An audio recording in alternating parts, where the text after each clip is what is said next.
I used to sit and take a seat on top of the gatepost and watch the world go by. One way to Orlando ran past my house. So the carriages and the cars would pass before me. The movement made me glad to see it. Often, the white travelers would hail me. But more often, I hailed them and asked, "Don't you want me to go a piece of the way with you?" They always did. I know that I must have caused a great deal of amusement among them. But my self-assurance must have carried the point, for I was always invited to come along. I'd ride up the road, perhaps a half mile, then walk back. I did not do this with the permission of my parents, nor with their foreknowledge. When they found out about it later, I usually got a whipping. My grandmother worried about my forward ways a great deal. She had known slavery, and to her, brazenness was unthinkable. "Get down off of that there gatepost, you little sow, you. Get down." Sitting up there looking at them white folks right in the face. "They ain't going to lynch you yet. And don't stand in that doorway gazing out at them neither. You's too brazen to live long." Nevertheless, I kept right on gazing at them and going a piece of the way wherever I could make it. You see, the village seemed dull to me most of the time. If the village was singing a chorus, I must have missed the tune. I do not know when the visions began. Certainly, I was more than 7 years old. I was weighed down with a power I did not want. I had knowledge before its time. I knew my fate. I knew that I would be an orphan and homeless. I knew that while I was still helpless, that the comfort circle of my family would be broken, and that I would have to wander cold and friendless until I had served my time. I would stand beside a dark pool of water and see a huge fish move slowly away at a time when I would be somehow in the depth of despair. I would hurry to catch a train with doubt driving me, my fears driving me, and seek solace in a place and fail to find it when I arrived. Then cross many, many tracks to board a train. I knew that a house, a shotgun-style house, built way back when, that needed a few coats of paint, held torture for me. But I must go. I saw deep love betrayed, but I must feel and know it.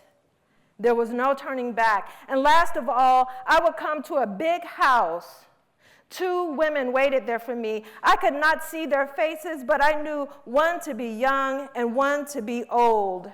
One of them was arranging some queer-shaped flowers, such as I had never seen. When I had come to these women, then I would be at the end of my pilgrimage, but not the end of my life. Then I would know peace and love and what goes with these things, but not before. These visions would return at irregular intervals, sometimes 2 or 3 nights running, sometimes weeks and months apart. I had no warning. I went to bed and they came. The details were always the same, except in that last picture. Once or twice, I saw the old faceless woman standing outdoors beside a tall plant with that same off-shaped white flower. She turned suddenly from it to welcome me. I knew what was going on in the house without even going in. It was all so familiar to me. I never told anyone about any of this about me, these strange things. It was so different. They would laugh at me as a storyteller. I consider that my real childhood ended with the coming of the pronouncements. True, I played fought, and studied with other children, but always I stood apart within. Often I was in some lonesome wilderness, suffering strange things and agonies, while other children in the same yard played without care. I asked myself, why me? Why? Why? A cosmic loneliness was my shadow. Nothing and nobody around me really touched me. It is one of the blessings of this world that few people see visions and dream dreams. One morning, when I was 9 years old, I woke up out of an omniscient knowing space between sleep and awake. In the hallway, I ran to my 10-year-old sister and I said, if we could all be doing what we love to do, everything would be okay. She yelled back down the stairs where my parents slept, just on the other side of the pocket doors that separated our living room from their bedroom in that brick St. Louis turn-of-the-century house. Mama! Zelda's being weird again. I knew what I meant to express. It was a simple knowing, but a complex thought. If I had the words, I would have communicated that the world around me and inside of my house was filled with both joy and strife. If Daddy would go fishing and Mama would sit out in the yard and draw the peach tree and tend to her tomatoes like she liked to do, everything with how they treated us, how they worked every day until they were tired and angry, everything in the house would be harmonized. If everybody everywhere did what they wanted and desired, and what their desires led them to do, the human world would harmonize, each one organically compelled to feel and do, a natural reciprocity of wants and needs. Our human ecology would right itself. At the time, I did not know enough of the words to send those love messages from my mouth to my sister's ears or to anybody else's ears. I did not know about racism, capitalism, and human dis-ease that drives folks with the whip at their backs. One afternoon of that same year, I walked out of my parents' house when I was supposed to be walking just past our dog's doghouse. I lifted the lid of the trash can to put out the trash, and then instead of going back in the house, despite the message of, don't go out the yard, I defied a rule. I walked past the vacant lot where my playmate's house used to be. I walked to the mulberry tree that used to be in their backyard and was now prominent and strong and tall and beautiful and belonging to no one. I climbed high enough for my legs to disappear in the leaves and in the shapes of brown. It was like closing my eyes and disappearing in plain sight. No one knew to look for me outside the confines of Mama's and Daddy's rules. Nobody considered the mulberry tree a place to escape. I saw my childhood home from a distance. In the green and brown camouflage of the trees, leaves, and limbs, I saw who we all were. I saw all 10 of us Lockharts stirring in a life of due dates, bail bonds, report cards, my parents fugitives from Southern lynchings, us kids fugitives from my parents' switches, and each of them fugitives from each other, alternators taken from cars to keep my mother from leaving, my mother hurting herself to keep my father from leaving. I sat in the tree just long enough to split like the part of the tree that is filled with disease, split where I rested away from the bulbous disease part of the tree and reach for the sun. I was split. But being split and confused on which way to go was better than being a member of a cohort of siblings or later in life of employees, true to the mission, loyal to the brand at the expense of their knowing. As long as I am split and questioning, there is hope of recollecting my split self into a sturdy new tree trunk of mother knowing. Zora said, It is one of the blessings of this world that few people see visions and dream dreams. It is true, Zora. It is a blessing. But it gets lonely to know what you came here to do, to be doing it and wondering, where are the other bees? Y'all know what I'm talking about.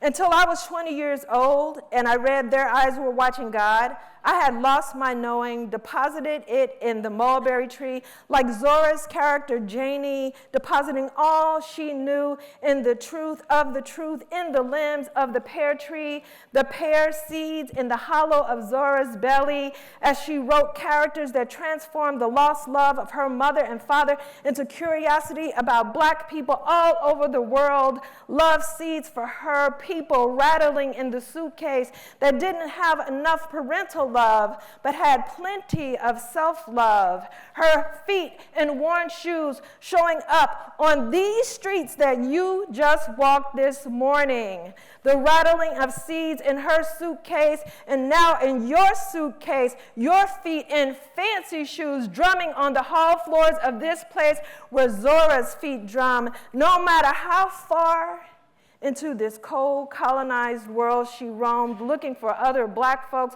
who loved guttural, lilting work songs and love ballads and hand games and long, drawn-out cussings that twisted into poetry, no matter how offended her soul was by Black and white folks who swallowed the lie of superiority and shunned her for her love songs. She rattled the love seeds loud like a calabash that knows no weary arm.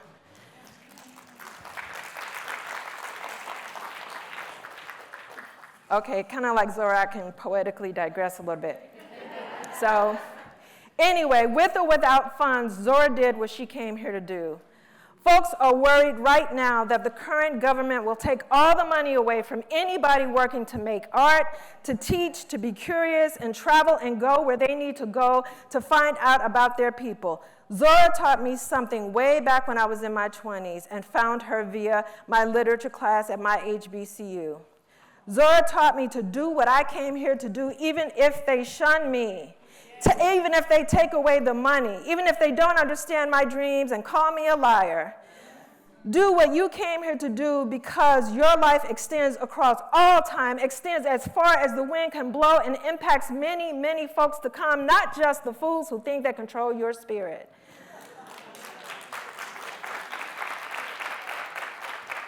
Zora said it is one of the blessings of this world that few people see visions and dream dreams, but she also embedded some of her truth about all that through her character, Janie's longings.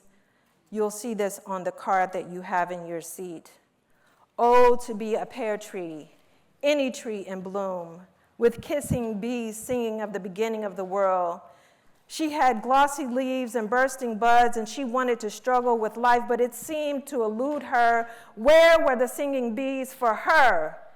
That's what Zora wanted more of, to sing the love song of knowing what she came here to do, but not alone.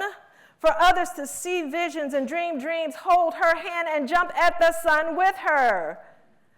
What did you come here to do? Take out a pen. If you ain't got a pen, raise your hand, and there's a volunteer that's going to give you one. Take out a pen. We ain't got but a minute, so take out that there pen real quick. We are going to be Zora's bees. We are not going to let Zora no more have to wander alone, wondering who is like me, who dreams dreams and sees visions. You'll see on that card in pollinated yellow, pollen yellow, the question of what did you come here to do? I don't want you to overthink it, because that's when all the demons come up in your head. Somebody needs a pen right here, and if your neighbor has a pen and can give you a pen, that's good too. Don't overthink it. Literally, just scribble down what did you come here to do. For instance, I feel like what I came here to do is to help people to connect and decolonize using their stories, and to help people to get out in nature and know that that is the system, that not capitalism, but that is the system that we belong to. So just write that down real quick. We have another need for a pen over here. Cousin, sister, nephew, auntie, somebody get. Okay. All right, so write that down real quick. Trying to make it legible. Underneath it, write down how somebody's supposed to get in touch with you. Okay, because that's the thing that gets forgot too, right? It's like, I'm here to free the people. And then how are we supposed to call you when it's time? Okay? All right, so write that down real quick too. All right, you got that? So we are going to sing the love song, Tell the Truth and Jump at the Sun, all in one poetic, syrup on the back of the tongue, backbone slipping, shaking, shimmy. We are going to jump at the sun, even if folks try to pull us down from the fence post. Zora ain't going to have to be alone in this no more, and nor are you. So we are going to be the bees pollinating. You got that written down? Let me get a whole bunch of yeses. Okay, exchange. Real quick, we ain't got time. Just exchange. Just take one from somebody, give somebody the other one. And just make sure you have one. Okay, oh, that's the sound of bees. Oh. Okay, exchange again. I go.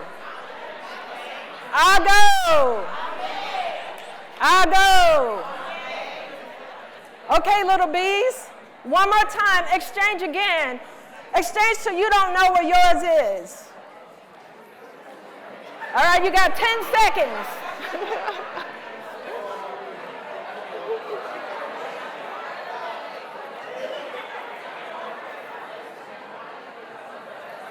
I go.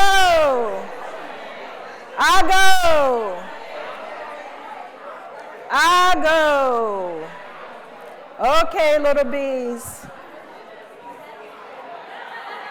Settle down. Woo! I go.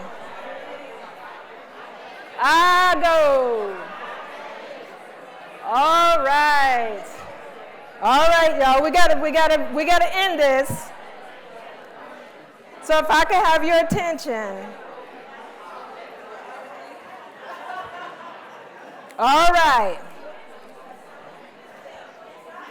so listen, y'all. Yes.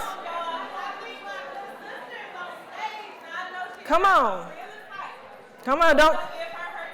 don't make me start singing or dancing. So listen. I was getting ready to start singing because that usually gets people to go, huh, what happened? I was like, don't let your head down, baby. Let's have a natural ball. Okay, anyway. So now you have in your hand the dreams and the visions of somebody that you can hold hands with and jump at the sun. Let's give Zora a thank you. Let's thank Zora for bringing us all here as family together.